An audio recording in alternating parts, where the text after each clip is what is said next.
धन्नीपुर मस्जिद के नक्शे में अयोध्या विकास प्राधिकरण ने जताई थी आपत्ति। प्रोफेसर MS अख्तर ने नक्शे में बदलाव का काम किया पूरा। 14 पार्ट में मस्जिद का संशोधित डिजाइन, इसे प्राधिकरण को सौंपने की तैयारी। इंडो इस्लामिक कल्चरल फाउंडेशन जल्द ही धन संग्रह अभियान में जुटेगा। अयोध्या में राम मंदिर का निर्माण जारी है। मंदिर की नींव भरी जा रही है, लेकिन शहर से 25 किलोमीटर दूर धन्नीपुर गांव में प्रस्तावित मस्जिद का निर्माण अब तक शुरू नहीं हो सका है। मस्जिद निर्माण के लिए गठित Indo Islamic cultural foundation trust ने गणतंत्र दिवस पर मस्जिद का सांकेतिक शिलान्यास किया था। नींव के लिए 20 मीटर गहराई तक मिट्टी के नमूने भी लिए गए थे। मिट्टी की भार वहन क्षमता, साल्ट और नमी सहित तकनीकी बिंदुओं की प्रयोगशाला से रिपोर्ट भी मिल चुकी है।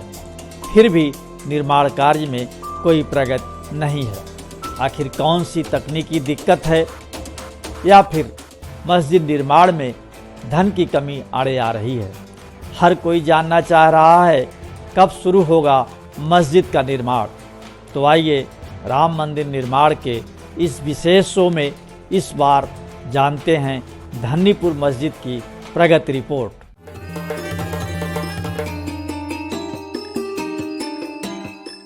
अयोध्या विकास प्राधिकरण ने जताई थी डिजाइन पर आपत्ति। इंडो इस्लामिक कल्चरल फाउंडेशन के अनुरोध पर ख्याति लब्ध वास्तुकार और जामिया मिलिया इस्लामिया के आर्किटेक्ट विभाग के अध्यक्ष प्रोफेसर SM अख्तर ने दिसंबर माह में धन्नीपुर मस्जिद की डिजाइन पेश की थी। उन्होंने इसे दुनिया की सबसे खूबसूरत और आधुनिक मस्जिद बताया था। खूबसूरत डिजाइन में मस्जिद की ऊपरी परत कांच की तरह दिखती है, जिसके आसपास पार्क है। मस्जिद के पीछे एक फ्यूचरिस्टिक डिजाइन वाला अस्पताल है। मस्जिद को सोलर लाइट से पावर सप्लाई की बात कही गई थी। मस्जिद में गुंबद न होने सहित कई विशेषताएं गिनाई गई हैं।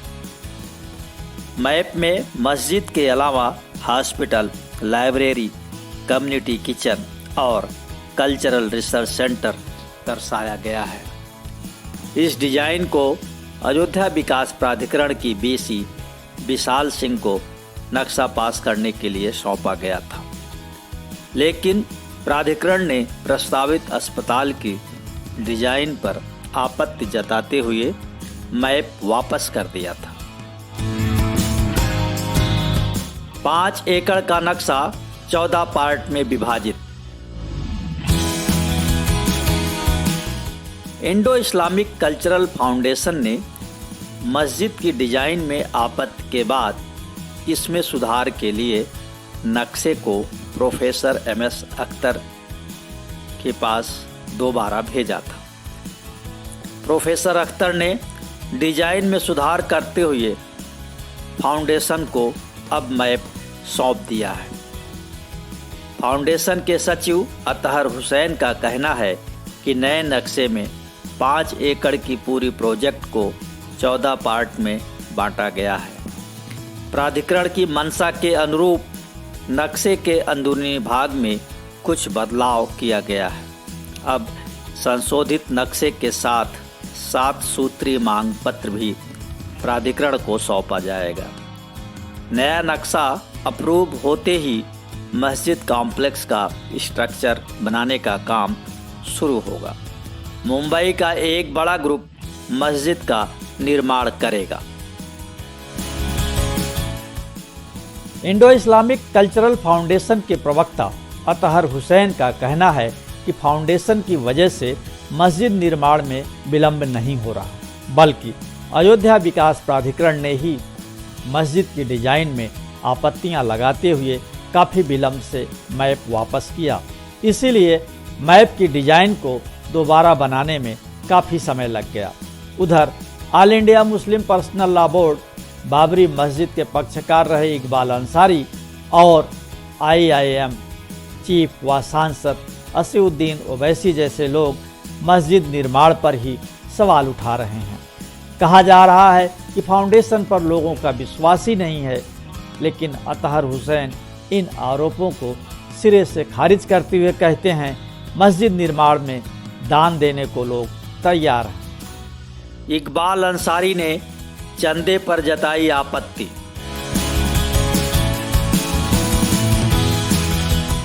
मस्जिद निर्माण के लिए 16 माह में महज 20 लाख रुपए का ही चंदा मिलने पर बाबरी मस्जिद के पक्षकार रहे इकबाल अंसारी ने मस्जिद ट्रस्ट पर सवाल उठाए हैं।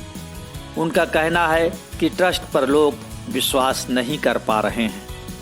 जुफर फारूकी ने इसे निजी ट्रस्ट बना दिया है। यदि ट्रस्ट के लोग सामाजिक होते तो राम मंदिर निर्माण की ही तरह मस्जिद निर्माण के लिए भी बहुत पैसा आता, लेकिन ये लोग सामाजिक नहीं हैं। अंसारी ने ट्रस्ट में फेरबदल की मांग की है। इसके पहले IIM चीफ असदुद्दीन ओवैसी ने भी कहा था कि धन्नीपुर मस्जिद में नमाज पढ़ना हराम माना जाएगा।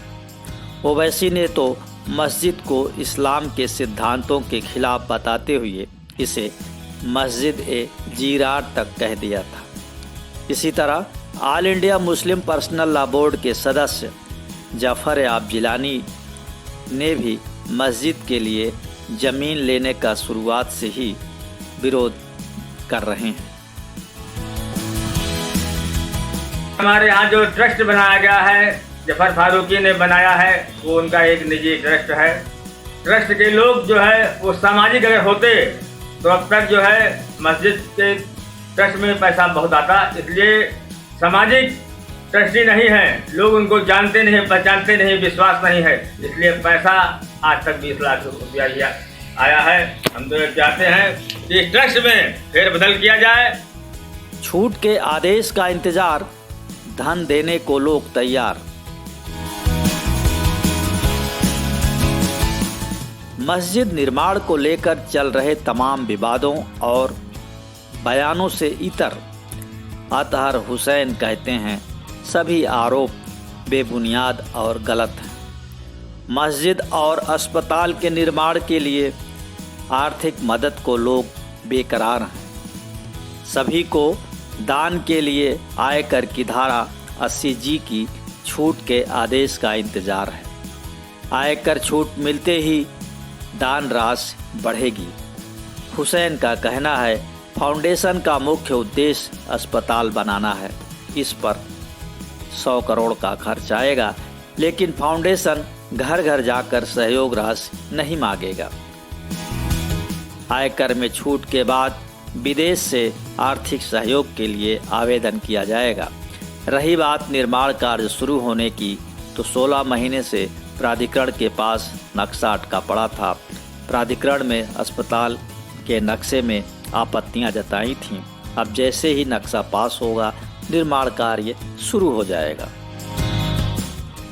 मस्जिद का नक्शा पास होने में विलम्ब और इस बीच मस्जिद के लिए आवंटित जमीन के कानूनी दांवपेच में फंसने से फाउंडेशन की गतिविधियां सुस्त पड़ी रहीं। इलाहाबाद हाई कोर्ट की लखनऊ बेंच में याचिका दायर करके रानी कपूर पंजाबी और रमा रानी पंजाबी नामक 2 महिलाओं ने आवंटित जमीन पर अपना हक जताया था। ये याचिका अब खारिज हो गई है, लेकिन इस बीच फाउंडेशन को कम आर्थिक मदद मिलने पर भी सवाल खड़े होते रहे। बहरहाल फाउंडेशन अब दोबारा प्राधिकरण में नक्शा जमा कराने की कवायद में जुटा है। फिर भी निर्माण के लिए फंड जुटाना कम चुनौती नहीं होगी। वो इसलिए क्योंकि मुसलमानों का एक बहुत बड़ा वर्ग मस्जिद निर्माण में खुलकर रुचि नहीं दिखा रहा है। ऐसे में ये देखना काफ़ी दिलचस्प होगा कि मस्जिद प्रोजेक्ट के लिए धन कैसे जुटेगा। मंदिर और मस्जिद के निर्माण की हर गतिविधि को जानने के लिए देखते रहें राम मंदिर का निर्माण। आपको ये शो पसंद आया तो लाइक करें, शेयर करें और हाँ, कमेंट बॉक्स में अपनी राय ज़रूर लिखें।